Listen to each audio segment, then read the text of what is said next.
term.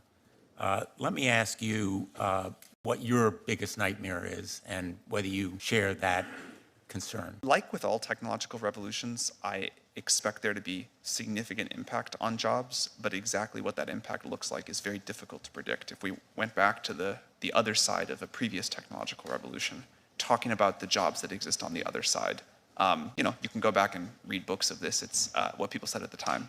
It's difficult. I believe that there will be far greater jobs on the other side of this, and that the jobs of today will get better. I think it's important. First of all, I think it's important to understand and think about GPT-4 as a tool, not a creature, which is easy to get confused, and it's a tool that people have a great deal of control over and how they use it.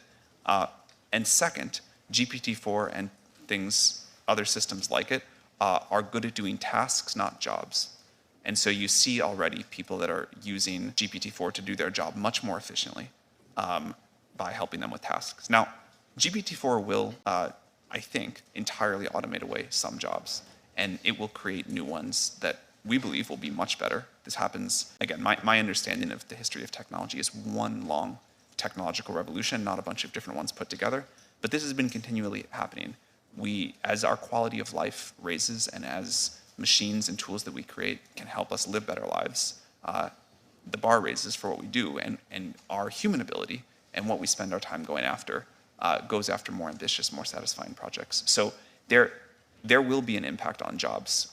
We try to be very clear about that, and I think it will require partnership between the industry and government, but mostly action by government to figure out how we want to mitigate that. But I'm very optimistic about how great the jobs of the future will be. Thank you.